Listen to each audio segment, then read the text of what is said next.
Guys, let's get into the next interview. We can go ahead and get the support up. I'll keep the show going. If not, we'll just end it here. It is what it is. But all right, guys, let's go to the next video.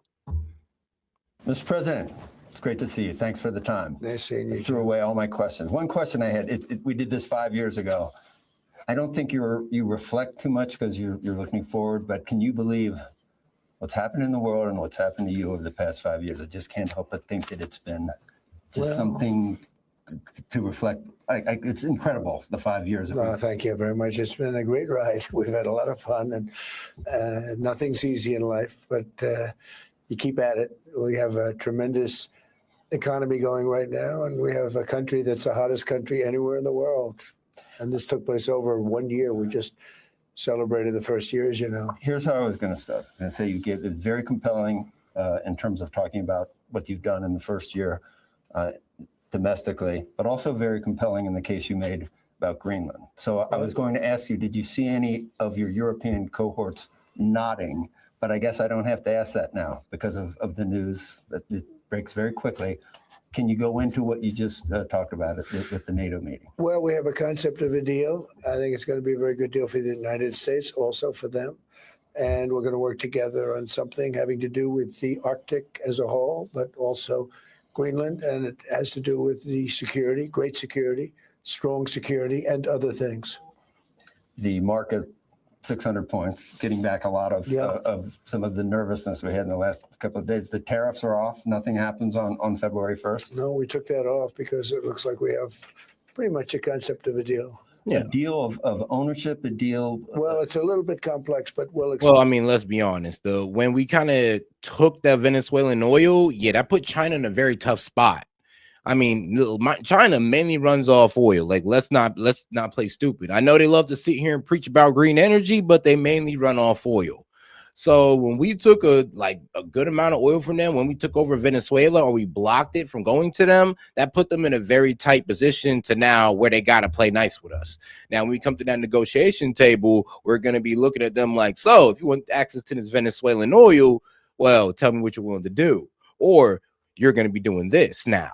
So we'll see how much this Venezuelan oil means to the Chinese when it comes down to negotiation. But Trump definitely did serve them a blow when he took over Venezuelan oil, or Venezuela's oil. Right down the line, but the Secretary General of NATO and I and some other people were talking, and it's the kind of a deal that I wanted to be able to make. Where does Denmark, did they weigh in on what they want, what they would agree to? Well, I assume they did because he very much represents, he's a strong leader.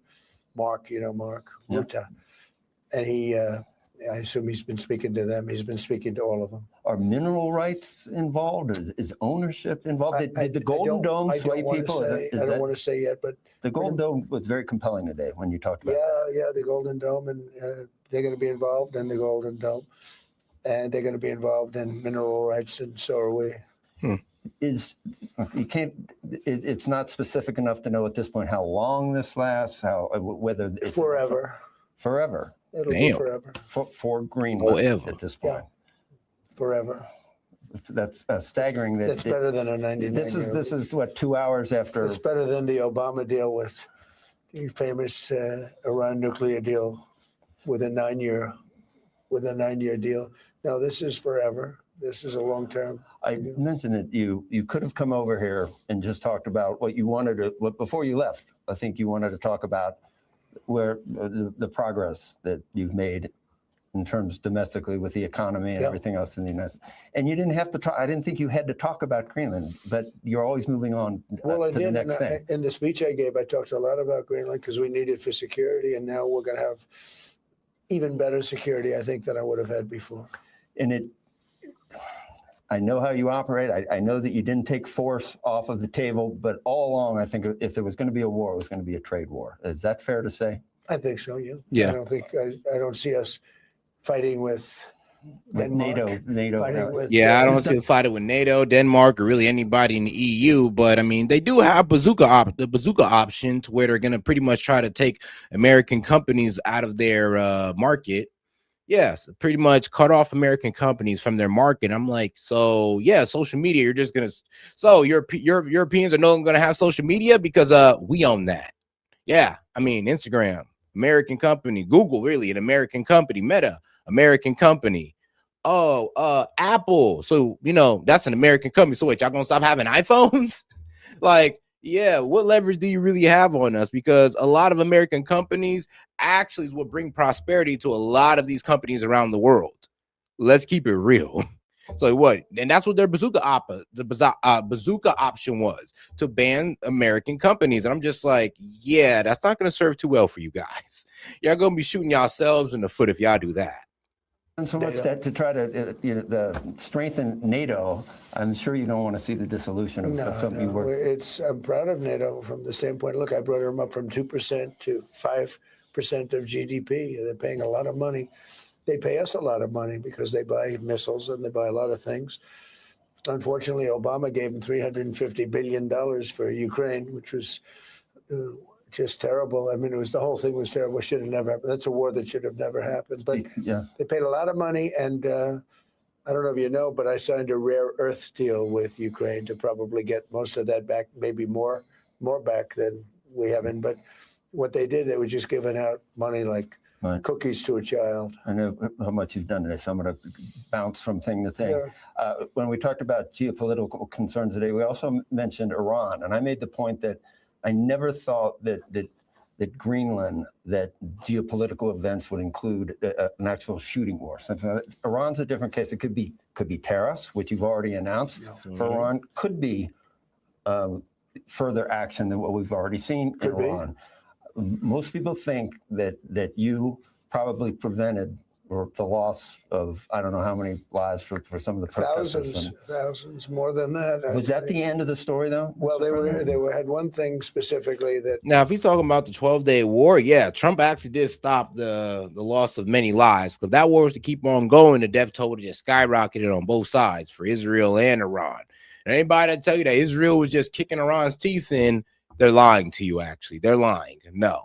The only reason why Israel has actually survived that 12-day war, because it was a war of nutrition, and Israel does not have enough missiles to fend off Iran. And I mean, let's be real, Iran has hypersonic missiles that was blowing right through the Iron Dome. So Trump had to step in, had to bomb Iran to get them to back off of Israel, or Israel was low-key going to lose that war to Iran. That's why Israel wants Iran to be destabilized, because they know they just can't take Iran on by themselves. And they've been wanting Iran gone for a while now. If they can do it by themselves, trust me, they'd have did it. Really got me. They were going to hang the old-fashioned hanging.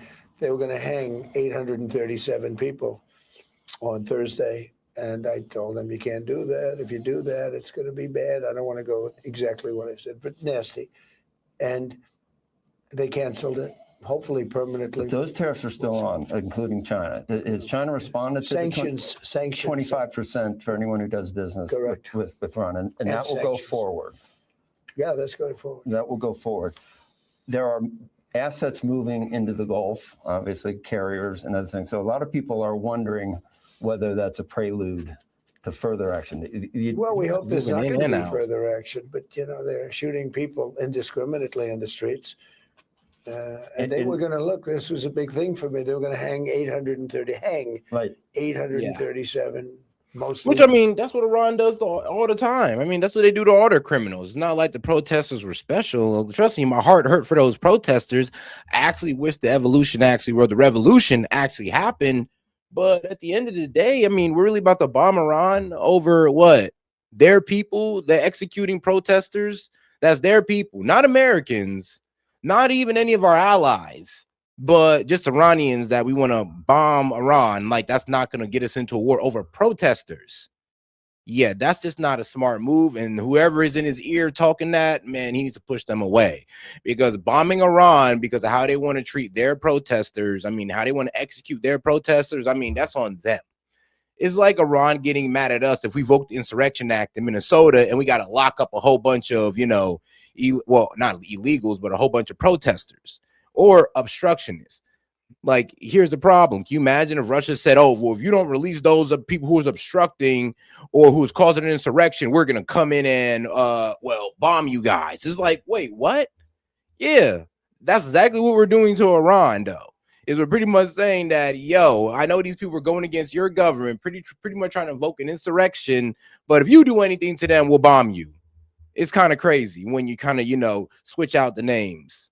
But, for some people who really don't like Iran, who really want to see regime change in Iran, this is an acceptable measure for them. It's like, all right, cool, let's bomb Iran over protesters. And I mean, it sounds crazy to me, but some people it makes sense to. Young people. When you did successfully hit Fordo, you got a lot of grief from the Democrats for doing it. Now, the grief is, oh, you promised to do something in Iran. Now they want you to do, or they're at least finger pointing, say, you said you were going to help the protesters, and now you're not. So you can't win. Well, we had, of course, again, I mean, if I came up with the cure to cancer, they'd say, why didn't you do it faster? If you walked on water, you can't swim. Yeah, they're sick people. They really are. They are, we call it Trump derangement syndrome. Should we stay tuned in Iran? I guess that's my question. I guess. I mean, look, it's keep your eye on it. It's a rough place. It's a place that we hit very hard with the nuclear, ending the nuclear. They would have had a nuclear weapon long ago. It's actually already done. They would have had a nuclear weapon probably a month after we hit, had we not hit. And we hit them hard, the B-2 bombers. We just ordered 25 additional B-2 bombers. They were unbelievable. Those things they were totally undetectable. They were undetected. And think of it, with no moon, in the dark of night, late in the evening, every single one of those bombs, and they're giants, every single one of those bombs hit its targets and just obliterated the place. So we're going to find out where they are now about what they're going to do with nuclear. They can't do the nuclear. The one thing I've been strong on, they can't do the nuclear. Now, this attack that we did at the time, which is now a little bit older than what happened in Venezuela recently, which was equally as good, but the attack in Iran, if they do it, it's going to happen again. They've got to stop with the nuclear. They keep experimenting with nuclear, and at some point they're going to get the idea that they can't do that. They're just not going to be able to do that. Can't let them have it. Something else that we might find out in the near future is the replacement for Jay Powell. It's true.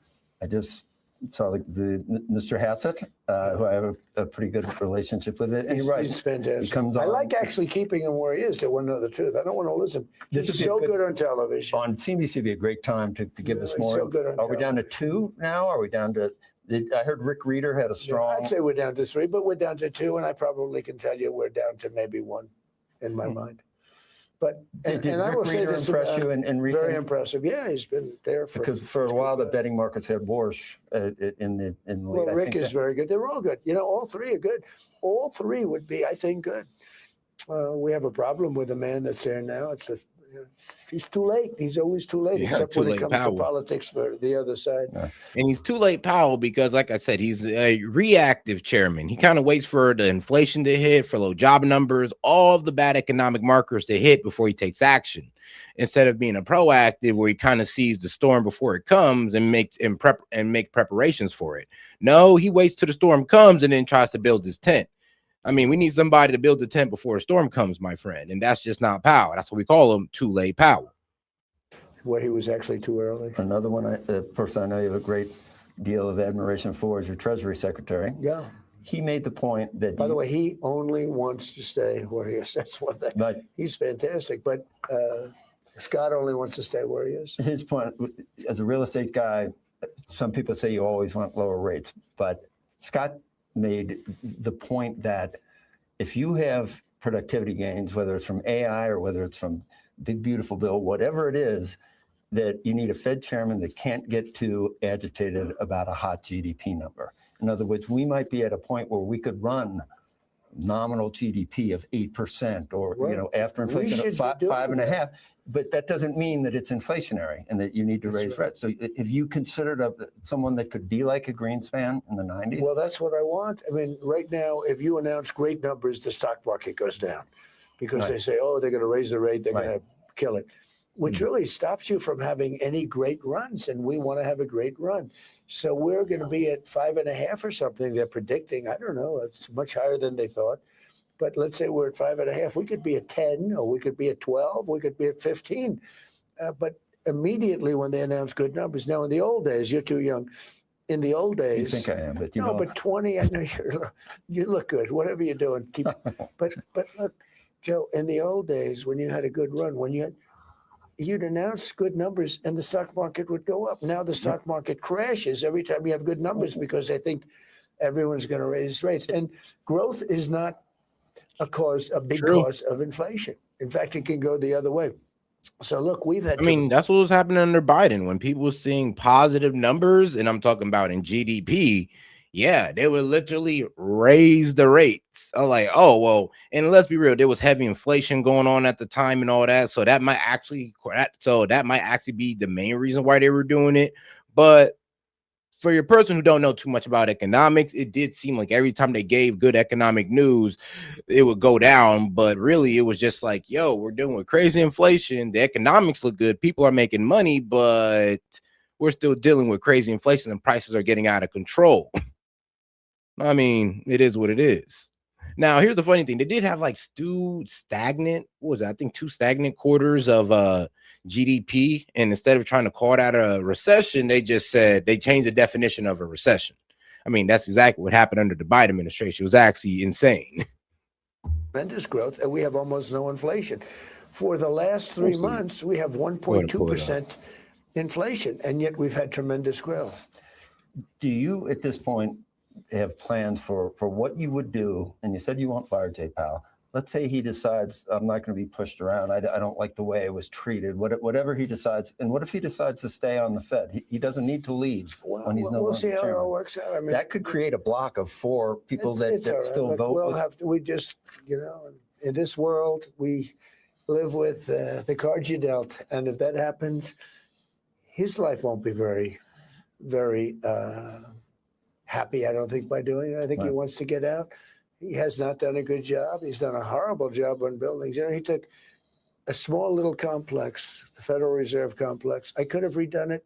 I could have fixed it for $25 million. It would have looked beautiful. I think he's up to almost $4 billion. Yeah. The most expensive project ever built per square foot. And he's either incompetent or he's crooked, I guess, right? But so we'll find out. So if he stays, he stays. If he doesn't stay, he doesn't stay. Yeah. Well, let me go ahead and read this out for you about the whole redefining of a recession, because it was the 2022 controversy and redefining. In July 2022, which we've seen a crazy dip in the market, a crazy increase in inflation. But yes, in 2022, after the U.S. reported a second consecutive quarter of negative GDP growth, and the original definition was that if there's 2 quarters of negative GDP growth, we're in a recession. But yeah, after 2 quarters, of negative GDP growth, a heated debate emerged over whether the country was in a recession. White House position, the Biden administration stated that the 2-quarter rule was not an official definition and empathized that other data, specifically the stronger labor market, 400,000 jobs plus added per month, did not align with a typical recession. So pretty much they're saying, okay, look, man, just because we got low negative GDP numbers, and I mean, even though that's been the definition of a recession for decades, that's been the definition of a recession, was 2 quarters of negative GDP growth. Biden said, no, F that. F the GDP. We have positive job growth. So we're no longer in a recession. F the definition. I mean, crazy, but yes. And the debate pretty much came of a crisis. Critics claim that the White House was redefining a recession to evade political blame, while economists pointed out that the NBER, the NERBER's definition, has always been the standard and often differs from a 2-quarter rule.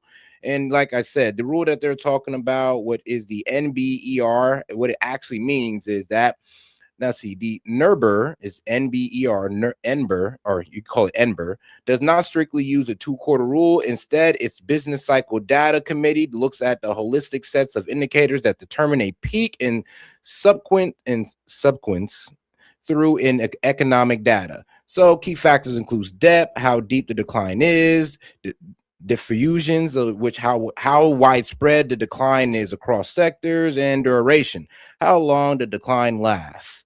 So pretty much they were trying to redefine what a recession was and pretty much lie to the American people. This is why they try to tell you, while you were seeing crazy inflation, that this is the best economy of our life.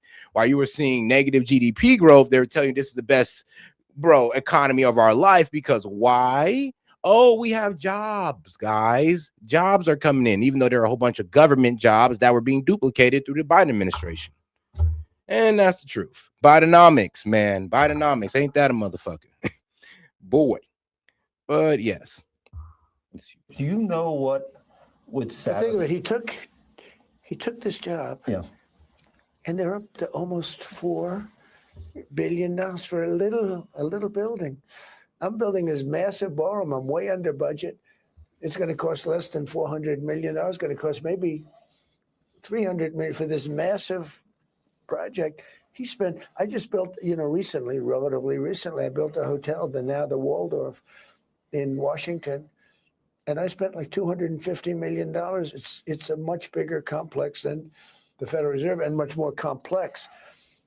So I said, how did they spend $3 to $4 billion on this little thing? I could have done it for $25 million, and it would have been nicer than what they're doing. Does Tom Tillis, and I know that he's not going to be a senator much longer, but he probably could prevent someone from being voted on while this subpoena is still an issue. Are there just a couple of, do you know anything about what would be necessary for Chair Powell to answer for, to where this would be withdrawn? So No, we can I mean, move I forward? don't know about Tom Tillis, but he's not going to be a senator too much longer. Yeah. But you figure whomever you nominate is going to have an easy Whatever. I mean, whatever it is, life, whatever. whatever happens. Because we don't have a lot of time, I was going to needle you a little bit about Senator Elizabeth Warren and a meeting of the minds. That's something that wasn't on my my plate. Yeah, she was very happy with this phone call, I'll tell you. I mean, yeah, because Elizabeth Warren works for the insurance companies. Like, yeah, she has a whole bunch of lobbyists in her office, and she does whatever the hell they say. So when you want to talk to the insurance companies, you got to talk to Elizabeth Warren. I mean, and Elizabeth Warren is so bought by the insurance companies that she hides anytime somebody mentions the insurance companies. Like, she'll all of a sudden take a break out of Congress and be like, oh, whoa, we're bringing up insurance? Yeah, let me find this back door. I'll come back when y'all stop talking about insurance companies that I work for. Now, look. You won't be having a lot of policy discussions with her other than... But credit card companies are getting 28%, 30%. These people don't know they're paying that. Right. Is it a 1 year? 1 year cap of 10%, and I love it. I know it's sort of like, it sounds like the mayor of New York maybe came up with that, but people are paying, they can't make it. They can't pay 28. Whatever happened to usury, they can't pay 28%. And so I said 1 year, I'd like to see a 1 year cap of 10% with the credit card companies, and they'd understand that. I've had calls from credit card companies, people that are friends of mine, actually. And I treat them good. I respect them greatly, but they make a lot of money. They got to give people a break. 28% interest. People go out and they buy something, and if they're a little bit late, they're paying 28%. They end up filing for bankruptcy. Yep. So I would. Thank you. I mean, Trump is honing down on usury. It's like, yeah, I mean, bro, this interest don't help nobody. It's predatory lending at best. This is why, to get people who, they can do predatory lending on, because they'll make their money off it before they ever pay back what they actually owe. And then, I mean, if they just keep adding interest on interest and these guys fall behind, they're in a debt hole that's almost impossible to get out of. And this is why I say this 10% benchmark is to stop this predatory lending that creditors abuse. I mean, yes, maybe you don't need to get approved for that credit card or that loan if you can't get approved at 10% interest. And it should stay that way to protect, well, of course, the further increasing of consumer credit. Like, let's be real, consumer credit cards are through the roof. I think it's basically at, is it at $1 trillion? Yeah, I think there's over $1 trillion in credit card debt in the United States. I'd like to see that happen, yeah. So there's, I guess, we're getting toward the end, but there's classic conservatism, there's populism, and I guess there's common sense. Is that how you would describe some of the steps that you make? I mean, there are people that call it statism, or that we're getting too involved with managing the private sector. I'm conservative, but I think I'm common sense. It's like people say, are you a conservative? I say, yeah, but I'm a common sense person. I mean, I do things that aren't necessarily that conservative sometimes. And like men and women's sports, Okay, people think it's wonderful. I think it's a horrible thing. I think it's a ridiculous thing. Open borders for everyone so that everybody's prisoners can pour in, where they come in from the Congo, where they come in from all over the world, from Venezuela. And by the way, we picked up 50 million barrels of oil the other day from Venezuela. We're going to sell it at the market price. We're going to give some to Venezuela. We're going to keep some. That's going to be great. You know, they rebuild our oil reserves that Biden pretty much decimated because he wanted to bring down gas prices from $6. Which I mean, I get the strategy, but you did put us in a tight position by using the oil reserves. We're getting along great with Venezuela. They have tremendous oil and oil reserves and other things too. And 20 years ago, Venezuela was a sort of a pretty hot country, and now it's going to be maybe hot again. By the way, they'll make more money with us than they would have made in 25 years. All these things that the 10% on the credit cards, the not allowing corporations to buy single family homes. It all seems to be. They were gobbling up all the homes. It's aimed at affordability, I think, at this point. It's also aimed at common sense again, but they were buying up all the homes. People couldn't buy homes. You know, you have these big companies. And when they buy up all these homes, I mean, here's a wild part. A lot of people don't notice, but these big corporations buy up these homes and they can use them as collateral to borrow on. They buy up all these homes and they can make money off the appreciation of all these homes. If I bought 10 homes and they're all worth $500K, or shoot, if I bought 10 homes, they're all worth like $80K.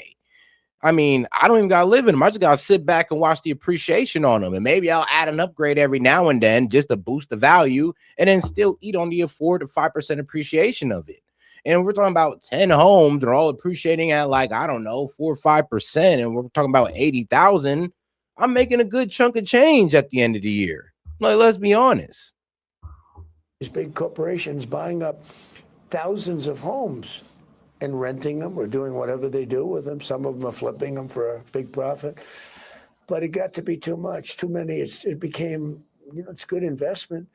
And we're not saying take them away, but we're saying that we don't want that. We want people to be able to buy a home. Yeah. Been a long day. Because when these big companies are buying up homes, I'll be real with you, the builders don't want to, the builders stop selling to the American people and they start building, stop building for the American people, and they start building for these corporations who can afford to buy these homes at high prices, or the rich who can afford to buy these homes at high prices.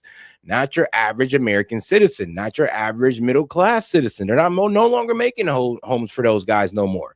They're making homes for the corporations and the rich. That's it. That's all. Because that's all they can profit off of. And they see that these corporations are buying these houses in big numbers. I mean, why wouldn't you want to stick to building big houses if they're the ones mostly being bought at these high prices by corporations?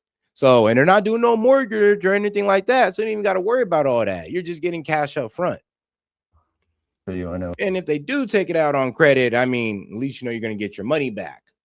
And energetic, more energetic than I am right now. Thank you for the time. Just fine. Thank you for the time, Mr. President. Thank you. Thank you very much. All right, guys, I'm gonna go ahead and close it down on this one. I mean, I'm most likely won't come back on until next day around this time. Why? Because like I said, the way YouTube has told me that because I release too much videos, it kills the reach of my other videos, and I gotta allow 24 hours of no posting. So I haven't posted no new clips, no new shorts until the next 24 hours, and this also goes for this live. So I'll see you guys within 24 hours, and hopefully that fixes the shadow ban. If not, then it is what it is, and I just got to keep pushing through it until eventually it's lifted. But that's what I've been told by the supervisors at YouTube support. So we're going to have to go